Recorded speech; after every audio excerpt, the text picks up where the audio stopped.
warahmatullahi wabarakatuh. Perkenalkan, nama saya Septia Indra Novelia dengan NIM 238820006. Program Studi Pendidikan Bahasa Indonesia. Di sini izinkan saya untuk menjawab beberapa pertanyaan yang telah diberikan oleh Bapak Saleh Fahrudin MPD selaku dosen pengampu mata kuliah Fonologi Bahasa Indonesia.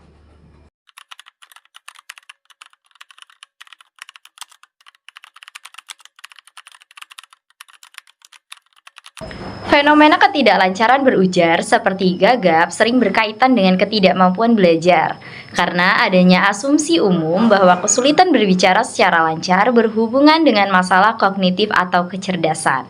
Ini dapat menyebabkan stigma atau persepsi negatif terhadap individu yang mengalami kesulitan tersebut.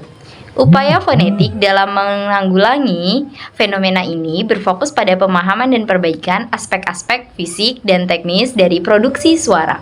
Beberapa strategi yang umum digunakan dalam terapi fonetik untuk mengatasi ketidaklancaran berujaran meliputi: yang pertama, latihan artikulasi. Melibatkan latihan untuk memperkuat otot-otot terlibat dalam produksi bunyi-bunyi tertentu seperti lidah, bibir, dan rongga mulut.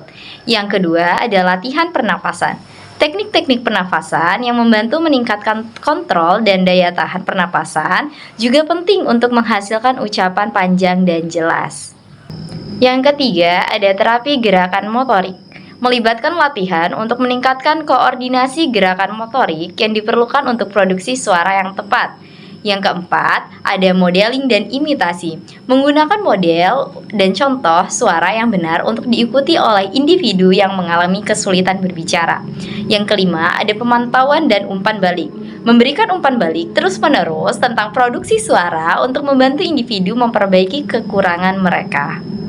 Dan yang terakhir atau yang keenam, penguatan bunyi-bunyi tertentu. Fokus pada bunyi-bunyi yang sulit dan latihan secara intensif untuk meningkatkan kefasihan dalam bunyi-bunyi tersebut.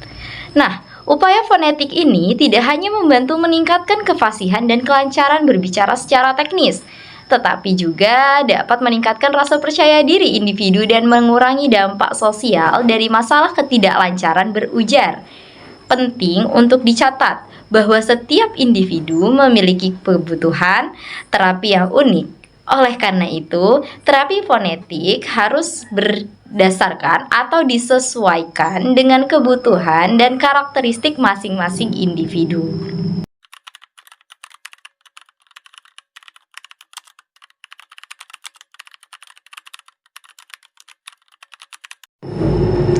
Ketika kita bernafas dengan dalam-dalam, pita suara biasanya tetap dalam keadaan terbuka atau sedikit terbuka untuk memberikan udara masuk dan keluar dari paru-paru dengan lancar.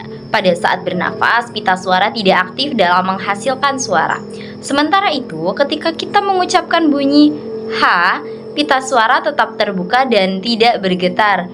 Bunyi H merupakan konsonan nafas di mana udara keluar melalui rongga mulut tanpa ada getaran pita suara. Jadi perbedaan dalam peran pita suara antara bernapas dalam-dalam dengan mengucapkan bunyi H saat bernapas. Pita suara menghasilkan suara sedangkan saat mengucapkan H, pita suara tetap terbuka dan tidak bergetar untuk mengizinkan aliran udara keluar.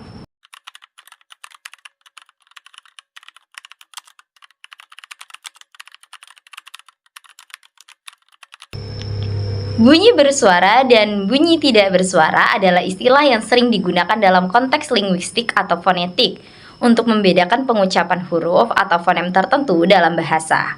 Nah, ada beberapa penjelasan singkat untuk kedua istilah tersebut. Yang pertama, ada bunyi bersuara atau sonor. Bunyi bersuara adalah bunyi yang dihasilkan ketika udara dikeluarkan dari paru-paru dan diresonансasikan dalam pita suara yang bergetar. Contoh bunyi bersuara dalam bahasa Indonesia adalah B, D, G, Z, V, M, N, dan yang lain-lain. Ketika kita mengucapkan, kita dapat merasakan getaran yang ada di tenggorokan kita. Bunyi tidak bersuara atau yang kedua, bunyi yang tidak bersuara adalah bunyi yang dihasilkan tanpa ada getaran pita suara ketika mengucapkannya. Tidak ada getaran di tenggorokan atau contohnya dalam bahasa Indonesia itu adalah P, T, K, S, dan yang lain-lainnya. Nah, perbedaan ini sangat penting dalam bahasa karena pengucapan yang tepat mengaruhi makna dan kata. Misalnya perbedaan antara B bersuara dan P tidak bersuara. Dalam kata Bapak dan Papa akan mengubah maknanya dalam pembelajaran bahasa. Nah, dalam pembelajaran bahasa, memahami dan membedakan antara bunyi bersuara dan tidak bersuara, ini sangat membantu dalam pengucapan yang akurat dan pemahaman yang lebih baik terhadap struktur fonetik suatu bahasa.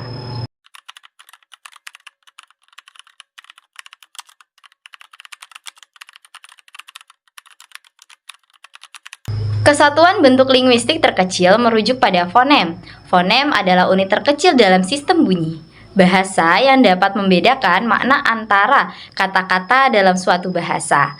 Hubungan antara kesatuan bentuk linguistik terkecil atau fonem dengan fonem adalah bahwa fonem adalah unit abstrak yang mewakili bunyi-bunyi bahasa yang dapat mengubah makna kata. Dalam bahasa tertentu, perbedaan fonem dapat menghasilkan makna yang dapat menghasilkan perbedaan. Misalnya, P dan B dalam bahasa Inggris bisa membedakan antara kata pat dan bat. Oke guys, mungkin cukup itu saja yang dapat aku paparkan terkait tentang fonologi bahasa Indonesia. Dan jika ada kesalahan kata atau perbuatan, saya mohon maaf sebesar-besarnya. Saya akhiri, nun wal qalami wa mayasturun fastabiqul khairat. Wassalamualaikum warahmatullahi wabarakatuh.